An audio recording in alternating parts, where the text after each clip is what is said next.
بسم اللہ الرحمن الرحیم۔ السلام علیکم ناظرین۔ بخاری و مسلم میں بنی اسرائیل کے قاتل کا واقعہ نقل کیا گیا ہے۔ حضور اکرم صلی اللہ علیہ وآلہ وسلم نے اللہ کے یہاں توبہ کی قبولیت سے متعلق صحابہ کرام رضی اللہ تعالیٰ عنہ کے سامنے بنی اسرائیل کے قاتل کا نہایت خوبصورت اور ایمان افروز واقعہ بیان فرمایا کہ بنی اسرائیل میں ایک شخص چوری، ڈکیتی اور قتل میں بہت مشہور تھا اور نہایت معمولی بات پر کسی کو قتل کر دیتا تھا۔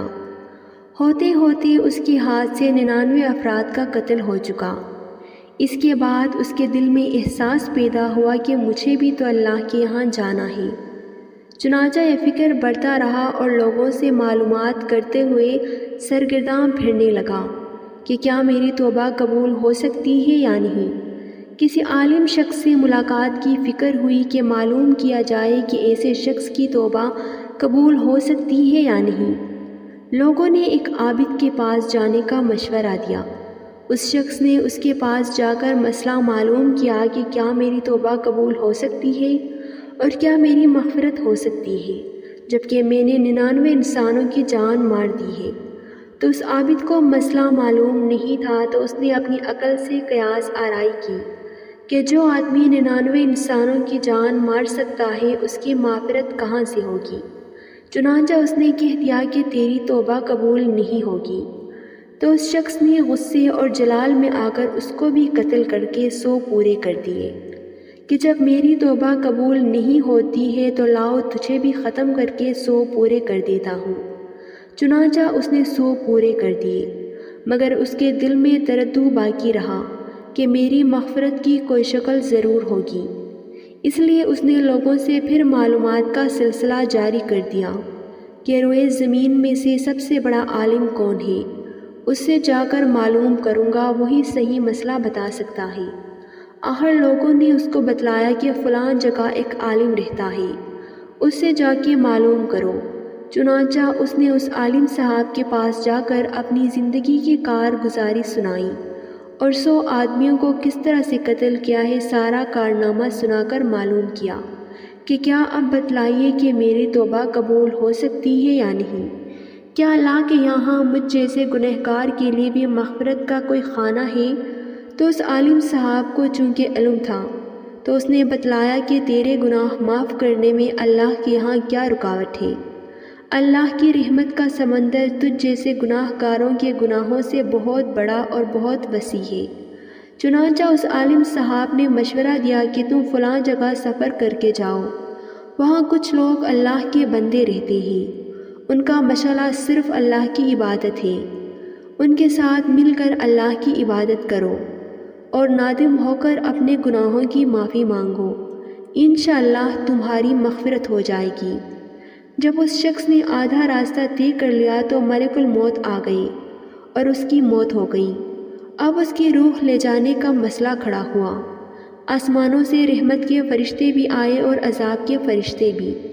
رحمت کے فرشتے کہنے لگے کہ اس کی روح لے جانے کا حق ہم کو ہے، اس لیے کہ یہ سچے دل سے تائب ہو کر عبادت کے لیے جا رہا تھا، اور عذاب کے فرشتے کہنے لگے کہ اس کی روح لے جانے کا حق ہم کو ہے، اس لیے کہ اس شخص نے کبھی کوئی نیک کام نہیں کیا ہے، پوری زندگی مصیبت میں گوا دی ہے۔ اسی دوران آسمان سے آدمی کی شکل میں ایک فرشتہ آیا۔ بعض روایات سے معلوم ہوتا ہے کہ یہ آنے والا فرشتہ حضرت جبرائیل امین علیہ السلام تھے۔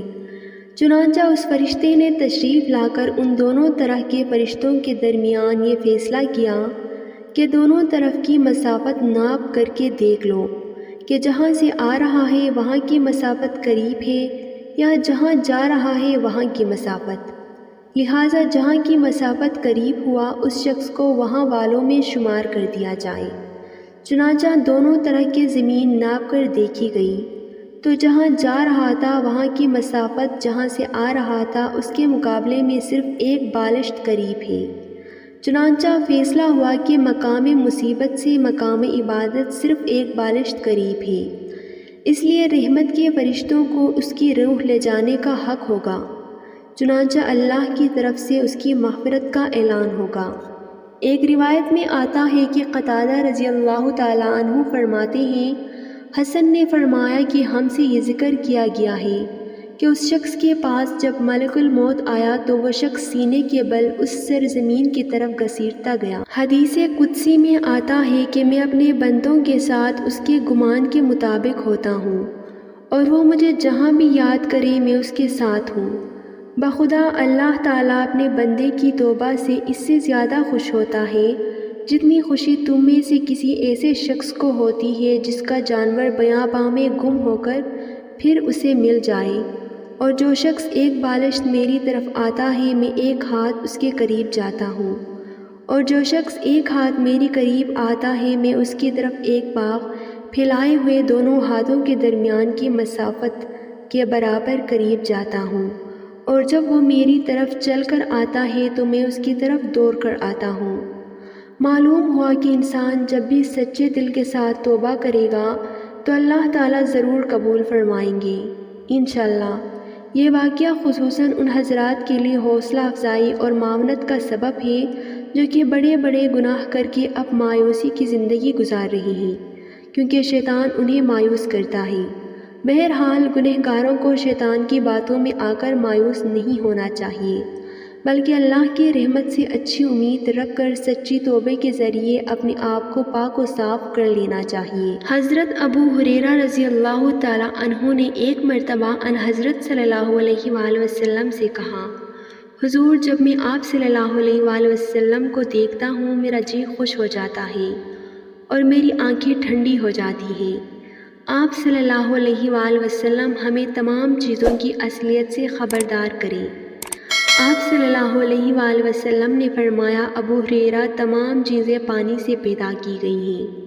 پھر میں نے کہا، یا رسول اللہ مجھے کوئی ایسا عمل بتا دیجئے جس سے میں جنت میں داخل ہو جاؤں۔ آپ صلی اللہ علیہ وآلہ وسلم نے فرمایا، لوگوں کو سلام کیا کرو، ان کو کھانا کھلایا کرو، صلہ رحمی کرتے رہو، اور رات کو جب سب لوگ سوئے ہوئے ہو تو تم تہجد کی نماز پڑھا کرو تاکہ سلامتی کے ساتھ جنت میں داخل ہو جاؤ۔ حدیث شریف میں ہے کہ بندگان خدا کو ایذا نہ دو، آر نہ دلاؤ، ان کی پوشیدگیاں نہ ٹٹولو۔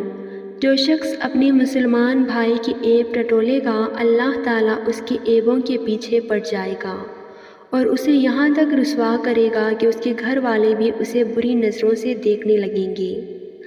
اللہ تعالیٰ ہم سب کو ان باتوں پر عمل کرنے کی توفیق عطا فرمائے، آمین۔